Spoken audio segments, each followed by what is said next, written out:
Assalamualaikum warahmatullahi wabarakatuh. Jumpa kembali dengan saya Jernia Rulintan Sitorus, NPM A1M 020025 kelas 4A dari Prodi Pendidikan IPA.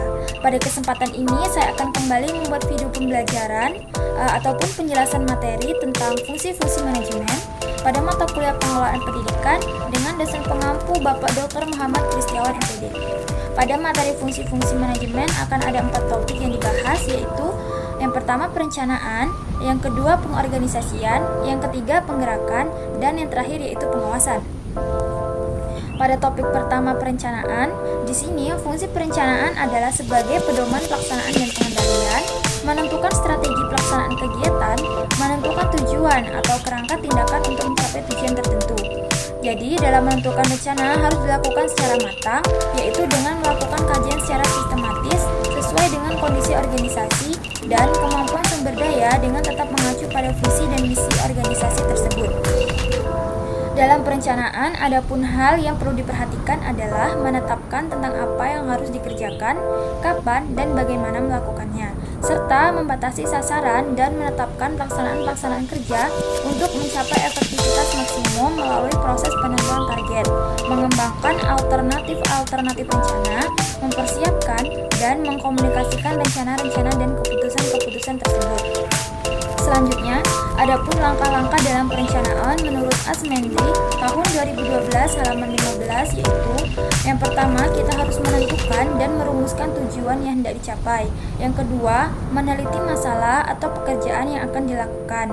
Yang ketiga, mengumpulkan data atau informasi-informasi yang diperlukan. Yang keempat, menentukan tahap-tahap atau rangkaian tindakan. Dan yang terakhir yaitu kita harus merumuskan bagaimana masalah-masalah itu akan dipecahkan dan bagaimana pekerjaan itu akan diselesaikan. Selanjutnya, menurut Sarwanto tahun 1978 halaman 70, dia mengidentifikasi syarat-syarat perencanaan. Adapun syarat-syarat perencanaan tersebut yaitu sebagai berikut. Yang pertama, tujuan tersebut harus dirumuskan secara jelas. Yang kedua, bersifat sederhana atau simpel, artinya dapat dilaksanakan. Yang ketiga, memuat analisis dan penjelasan serta penggolongan tindakan usaha yang direncanakan untuk dilakukan. Yang keempat, memiliki fleksibilitas. Dan yang terakhir yaitu planning, yang didukung oleh ketersediaan sumber daya yang dapat digunakan seefisien dan seefektif mungkin. Pada topik kedua yaitu pengorganisasian. Di sini fungsi pengorganisasian diartikan sebagai kegiatan membagi tugas kepada orang-orang yang terlibat dalam kerjasama untuk memudahkan pelaksanaan kerja. Pelaksanaan fungsi pengorganisasian dapat memanfaatkan struktur yang sudah dibentuk dalam organisasi. Artinya, deskripsi tugas yang akan dibagikan adalah berdasarkan tugas dan fungsi struktur yang ada dalam suatu organisasi tersebut. Pengorganisasian suatu tugas dapat memperlancar alokasi sumber daya dengan kombinasi yang tepat untuk mengimplementasikan rencana. Dalam pengorganisasian, terdapat beberapa langkah yang harus kita perhatikan, yaitu yang pertama, menentukan tugas-tugas yang harus dilakukan untuk mencapai tujuan organisasi. Selanjutnya, kita harus membagi seluruh beban kerja menjadi kegiatan-kegiatan yang dapat dilaksanakan oleh perorangan ataupun kelompok. Selanjutnya, kita menggabungkan pekerjaan para anggota dengan cara yang rasional dan efisien. Selanjutnya, menetapkan mekanisme untuk mengkoordinasikan pekerjaan dalam satu kesatuan yang harmonis, dan melakukan monitoring dan mengambil langkah-langkah penyesuaian untuk mempertahankan serta meningkatkan efektivitas. Menurut Sarwanto tahun 1978 halaman 78, dia menyebutkan bahwa proses organisasi meliputi beberapa kegiatan, yaitu yang pertama perumusan tujuan. Jadi tujuan harus dirumuskan secara jelas dan lengkap, baik mengenai ruang lingkup sasaran dan sarana yang diperlukan, serta jangka waktu pencapaian tujuan. Selanjutnya yaitu penetapan tugas pokok. Hal yang harus diperhatikan dalam hal ini adalah tugas pokok harus merupakan bagian dari tujuan dan tugas pokok harus dalam batas kemampuan untuk dicapai dalam jangka waktu tertentu. Selanjutnya perincian kegiatan. Dalam kegiatan ini, selain harus disusun secara lengkap dan terperinci, juga perlu diidentifikasi kegiatan-kegiatan yang penting dan yang kurang penting. Selanjutnya, kegiatan tersebut dikelompokkan dalam fungsi-fungsi. Kegiatan yang erat hubungannya satu sama lain dikelompokkan menjadi satu. Selanjutnya yaitu departementasi. departementasi. Departementasi yaitu merupakan proses konservasi fungsi-fungsi menjadi satuan-satuan organisasi dengan berpedoman pada prinsip-prinsip organisasi tersebut. Selanjutnya yaitu pelimpahan otoritas. Otoritas dapat diartikan sebagai kekuasaan atau hak untuk bertindak atau memberikan perintah untuk menimbulkan tindakan-tindakan dari orang lain. Selanjutnya yaitu staffing. Staffing merupakan penempatan orang pada satuan-satuan organisasi yang telah tercipta dalam proses departementasi. Dan yang terakhir yaitu facilitating atau fasilitas, merupakan proses terakhir dalam penyusunan organisasi. Fasilitas yang harus diberikan dapat berupa material atau keuangan. Prinsipnya adalah bahwa pemberian peralatan yang disediakan harus cukup dan sesuai dengan tugas dan fungsi yang harus dilaksanakan, serta tujuan yang hendak dicapai organisasi. Selanjutnya pada topik penggerakan.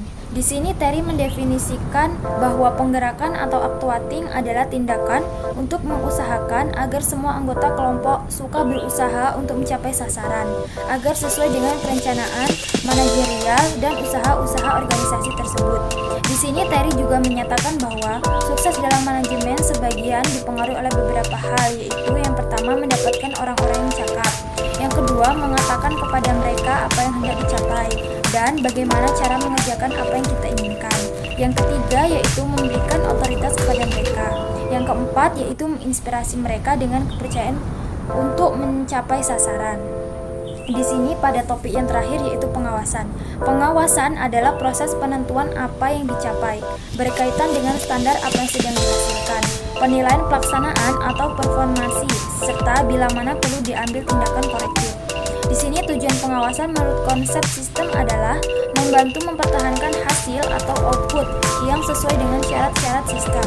Artinya, dengan melakukan kerja pengawasan, diharapkan dapat mencapai kualitas produk organisasi berdasarkan perencanaan yang telah ditetapkan, sehingga konsumen atau stakeholders menjadi puas.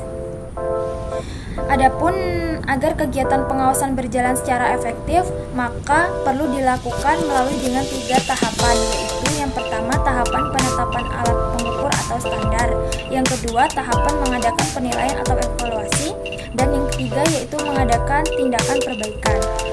Adapun menurut Fatah tahun 2004 halaman 102, dia mendeskripsikan kegiatan pengawasan melalui bagan sebagai berikut. Jadi di sini dapat kita lihat bagan tersebut.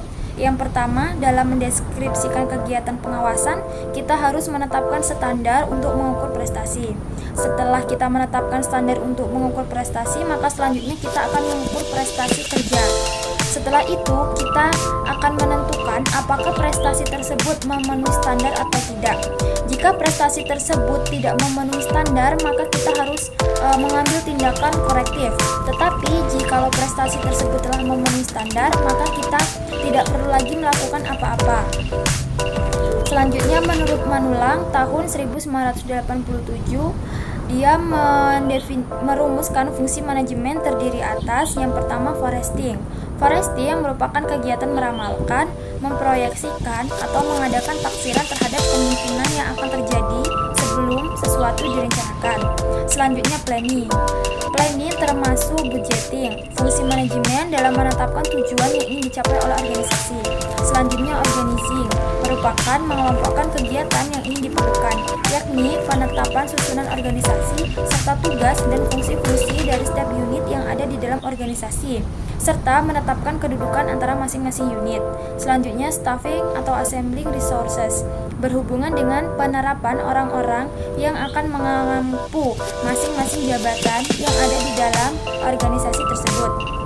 Selanjutnya ada directing and commanding, merupakan fungsi manajemen yang berhubungan dengan memberi bimbingan, saran, perintah-perintah atau instruksi kepada bawahan dalam melaksanakan tugas masing-masing agar setiap tugas dapat dilaksanakan dengan baik. Selanjutnya ada leading. Leading bertugas mengambil keputusan, mengadakan komunikasi, memberi semangat, memilih orang-orang yang akan menjadi anggota kelompoknya. Selanjutnya ada coordinating. Di sini tugas coordinating atau koordinasi yaitu melakukan berbagai kegiatan agar tidak terjadi percekcokan, kekosongan kegiatan sehingga terdapat kerjasama yang terarah dalam mencapai tujuan organisasi. Selanjutnya ada motivating atau motivasi, merupakan kegiatan dalam memberikan inspirasi, dapat melakukan kegiatan sesuai dengan apa yang mereka harapkan. Selanjutnya ada controlling, merupakan kegiatan mengadakan penilaian, mengoreksi pekerjaan sehingga apa yang dilakukan oleh karyawan dapat diarahkan ke jalan yang benar, yaitu dengan maksud agar tercapainya tujuan yang telah ditetapkan. Yang terakhir yaitu ada reporting, merupakan kegiatan menyampaikan atau melaporkan perkembangan atau hasil kegiatan atau pekerjaan, serta pemberian keterangan mengenai hal-hal yang berhubungan dengan tugas dan fungsi-fungsi kepada atasan, baik berbentuk lisan maupun dengan tulisan. Mungkin hanya itu saja video pembelajaran dan materi yang dapat saya jelaskan mengenai fungsi-fungsi dari manajemen.